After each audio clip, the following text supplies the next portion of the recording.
Hello, everyone. We're back with Mario 64 again. This time, actually, 100% on the new Super Mario 3D All Stars collection. I regret to for everybody though. This commentary will be taken down by the end of March. God damn it, John! You stole my joke. I'm sorry. I'm sorry. God, don't make me laugh. I'm holding my microphone like right up against myself. It's not gonna work. Do you invade Mario's personal space?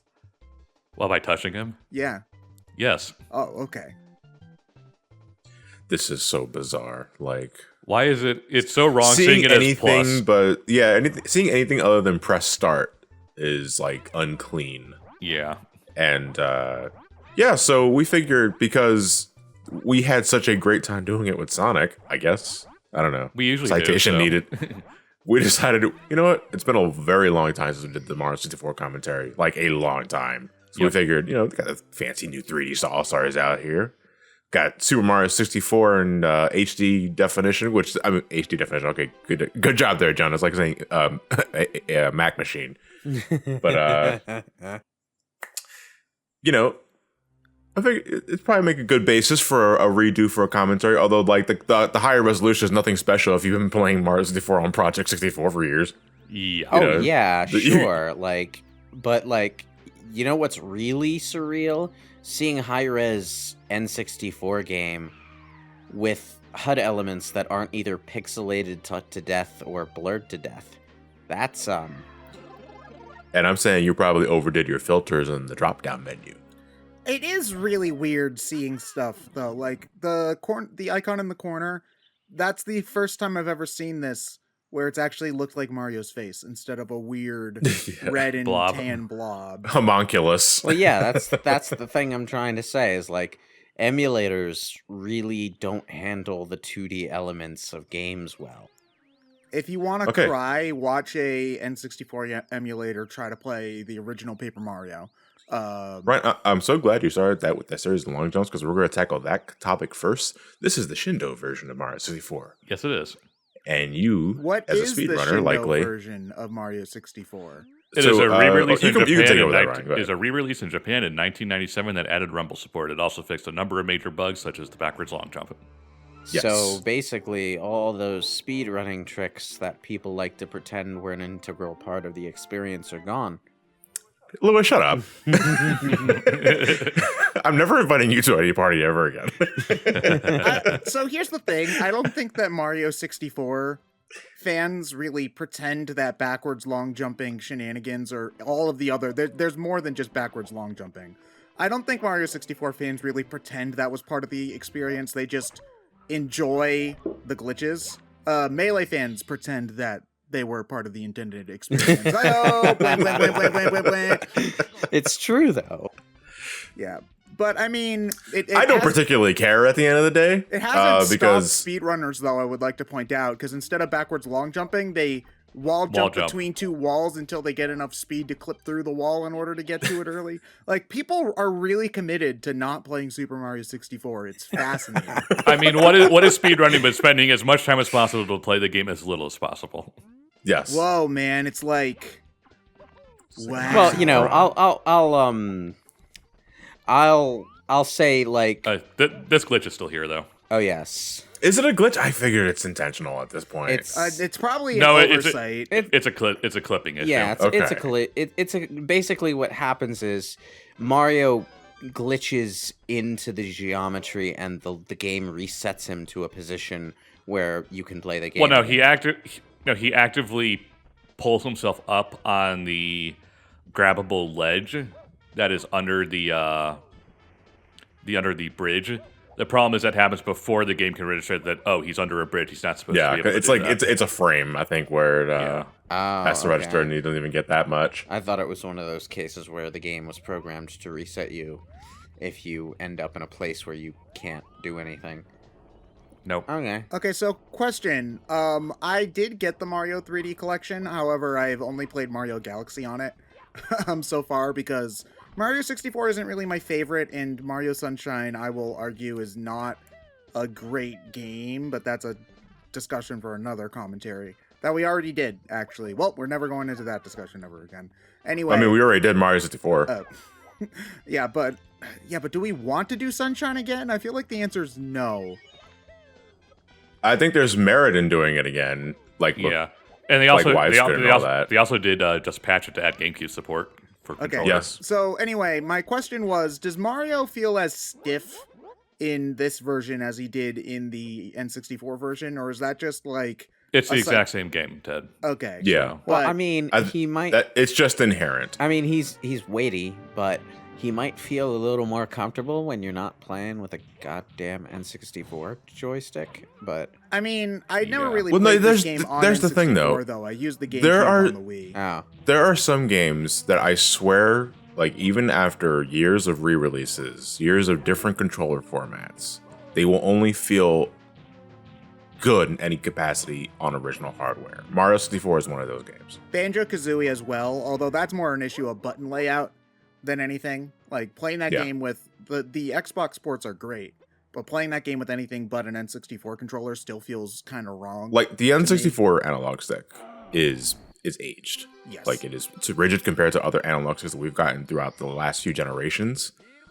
But it allows for a precision that I can't get anywhere else in Mario 64. well, I mean, until the joystick wears out. Oh, yeah, do you... Yeah, but that's a different issue, not Mario Do 64's you all problem. have the wobbly N64 joysticks now where you can kind of like wiggle them a whole lot in the middle and they won't do any input?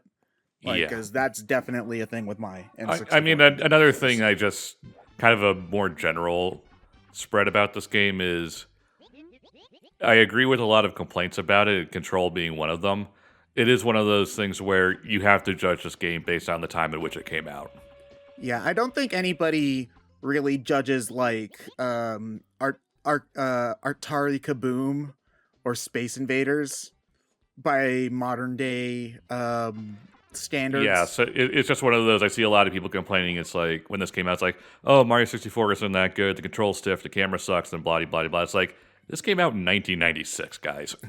I agree that everything you should always have that mentality where you got to think about that when it was released at the time. At the other time, I understand the argument for like judging it by modern standards because you are paying for this and you want to make sure you are getting quality product with your with your money. Yeah, so I don't tend to judge Mario 64 technically by the standards of modern games. I do, however, question some of the design elements, which seem silly even though this was effectively the first 3D platformer. Stuff like If not one of the first, yeah. I mean, I'm sure that there's something that was the first that might have been before this, but this was certainly like Super Mario Brothers wasn't the first 2D platformer side scroller. No, no. Pitfall Harry. Yeah. I want to say Jumping Jack Flash predates Mario 64 on the PlayStation. Yeah, but just because it's not the first, I'm doesn't sorry. mean low poly Mario. I'm sorry. Man. Low poly Mario is super easy I'm to sorry, see in this version of the game. Did you just say Jumping Jack Flash? Yeah, what did I get the name Yeah, wrong? it's just Jumping Flash. Oh, it's Jumping Flash? Okay, I was thinking Jumping Jack Flash is the name of a song. Okay. Yeah, Jumping Flash does technically predate Super Mario 64, but it was also a first-person game, so in that sense, it didn't entirely translate platform.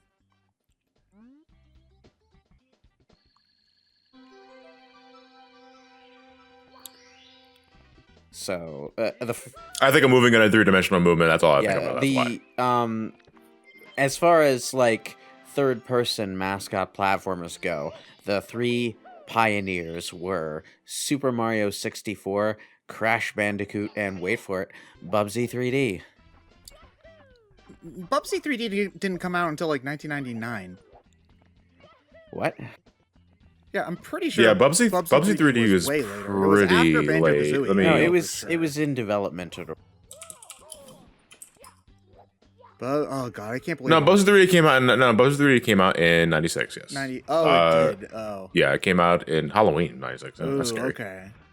Alright. The real terror of that year.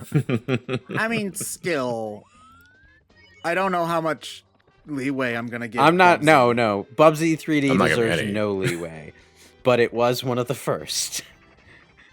Also one of the worst, but When did the Tomb Raider come out? Tomb Raider. 98, I believe. Tomb Raider? No, the first one? No, that was mid 90s. I think that was also 96. Hold on a second. Yeah, Tomb Raider was the major pioneer for 3D adventure movement, more so than platforming. I mean, Yeah, I know that the later games did become more yeah. platformy. OG Tomb Raider was 96. Well, 96, okay. I wouldn't say that they became more platformy. One of the things that never really changed between the Tomb Raider games back then was the way your movement worked. And the way your movement worked was very based on the levels being designed around squares of specific set distance, so that you could always judge how far you were going to go with a specific kind of jump. Because once you committed to that jump, it was Castlevania all over again. Well, that still is the most realistic kind of jump physics. You ain't changing your momentum in midair. Tomb Raider jump physics were not. This ain't no video game, pal. Now, would you please give me the wall Lara chicken inside Croft that wall could there? jump like 20 feet in the air and flip to the side and shoot her guns at the same time. You're not gonna tell me that's real. I mean, Yeah, people were fixated on her boobs. Yeah, nobody ever notices that Lara Croft's legs are strong enough to propel her Yeah. several feet into the air. Nobody ever notices that. Now, Ted, that has a perfectly logical explanation. She's a gymnast. There you go. Yes, the comic book explanation of having done gymnastics when you were 6 years old makes you able to do flippity She shit actually like it's just Kingdom Hearts. she actually just has this like huge training array in her backyard that she uses to practice. I'm not. That's still not enough to make you jump 20 feet in the air. But to tap into the real cosmic force of being an adventurer, she has to lock her butler in the freezer before heading out to a next mission. Yes. But yeah, Mario 64 was a major part of design history in terms of just third-person movement in a three-dimensional space. It is actually no. it is the reason we call it a camera. Actually, Yeah. Tomb Raider though did do a lot of things for the evolution of game design that would not have come up in a Mario game under any kind. So no shit. We call it a camera because they're referencing 64. yeah, because Lakitu holding the camera on the the fishing rod. the developers wanted a way to explain kind of how the visuals work in this game, and someone on the development staff said, "What if we compare it to like looking through someone being a cameraman, like on a show or something." I mean, Yeah. And so that's how they did it, and that's why we call it a camera. it makes a little bit more sense when you consider how slow the Japanese gaming community was to, start to like three-dimensional camera control. That was something with Metal Gear, wasn't it? Where Metal Gear 3 had a camera in the Western version, but not... No, Solid what wound up No, happening it was the re-release had a more free roaming camera. What basically wound up happening was that Hideo Kojima did not like 3D cameras. He had motion sickness, apparently. But when it got to Metal Gear Solid 3, what wound up happening was that the overhead camera just didn't work very well for the jungle. It turned out like when you took away the Soliton radar and made the environment a lot more like complex in terms of shapes and visual instructions and density. and density, yes, it became basically unmanageable. So he couldn't really keep designing the game to be like Metal Gear 2 on the MSX. Well, motion sickness is a real issue, and it is something that I feel like has been coming up more and more. Maybe not necessarily just because of camera, but especially because of visual effects in modern games. There was a lot of talk about the Spyro remasters, for example, causing a lot of motion sickness. That would be the excessive motion blur, wouldn't it? Yeah, and I do know it's on the collection. Mario Galaxy can cause some motion sickness for certain people because of how the camera can swivel around the different planets and stuff like that. So it is a real concern. But at the same time, I feel like at some point your game just won't function unless if you have a proper 3D camera in certain instances. Well, yeah. And when you limit the camera, you limit your options for game design. So, I would also like to point out that programming the camera is probably the most underappreciated and underloved aspect of making a video game ever. It's also like and it goes without saying how important it is, because that's usually one of the first things we will complain about. Yeah, if it's but Yeah, I was nobody gonna ever say, says, "Wow, the camera in this game is really great." No one ever says that. yeah. Well, because the camera is also one of the easiest things to break in a game. Yeah, it's like it's a completely thankless job, I guess is just the point. What I'm saying. Anybody only mentions you when you screw up. When you've done your job right, people think you haven't done anything at all. And honestly, Mario 64's camera is pretty good, especially considering the time it came out. For Like, 1996 and being the first one, yes, it's really It only good. gets pretty bad in a couple of worlds, but that's it though. For the most part, but it's still relatively solid even today. yeah, like I mean, not being able to do it like granularly, you're stuck to the kind of like moving in chunks, which a lot of N64 games do. Yeah. Banjo-Kazooie and Tooie do that. There's a handful of other ones, but Yeah. with that said, though, like aside from the occasional like tiny Really enclosed area. yeah, or when it like won't turn enough for a specific thing, it works pretty well. So you can give the game credit for that at least. One thing that I do appreciate about later in 64 games is that a lot of them tend to have a thing where if you hold the L button, you will, or the Z button, depending on the game, the camera will just stay behind you, and it's generally smoother, and I prefer that. But for this game, I think it does fairly well. at what I it's trying to have do. a what? Shindo version, right? Huh? I'm kidding. No, that speedrun tech's still there. No, I'm kidding. It's like every time I see you attempt to do something, I'll just say Shindo version. That's the goal to be all Why were explanation for there- everything going wrong. Why were there 2 stars on the slide? There's Because a you normal get one one- and a time trial one. Oh. Yep. How you're supposed to figure out that there's another one that you can get there by going faster. Like I don't. I think there's here's the thing though, because there are a lot of like hidden stars in 64 that are alluded to if you actually go out your way to read the signboards. Or talk to toads and stuff, yeah. Yeah. Yeah, but reading? I know I'm being Yeah. facetious because with a lot of old RPGs, not all of them, but some of them, people will be like, "How are you supposed to figure this out?" And it's like, did you talk to anyone in this? No. I'm a lone Game? Well, wolf. that's your fault. I only talk to myself. Oh, it's sad. That is sad. The Piranha Plant. Piranha Plant has an amazing piano mix in the official soundtrack. It actually got, of, that's its 64. only official release as a music track. Really? Yeah. Why? I don't know. Beats me. Yeah, it's a lovely piano piece. I would recommend you guys listen to it if you get a chance. Considering Easiest boss. But you're not supposed to be able to do that. I don't care. considering how new considering how new 3D movement was, Super Mario 64 really is impressive in terms of the options. I mean, that- Oh, you're talking about what you mean, like in terms of what Mario can do? In terms of what Mario can do to navigate. I mean, a lot of them were introduced in Donkey Kong 94, actually. Yeah.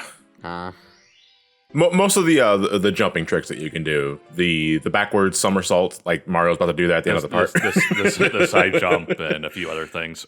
and the triple jump. Well, that's not really triple jump; it's more of the handstand jump in 94. But yeah, that did lay the foundation, and you should play Donkey Kong 94. Donkey Kong 94 is a fantastic game. It's like the arcade Donkey Kong, but made into a platformer. huh. It's excellent. You should check it out. It's like $5 on the.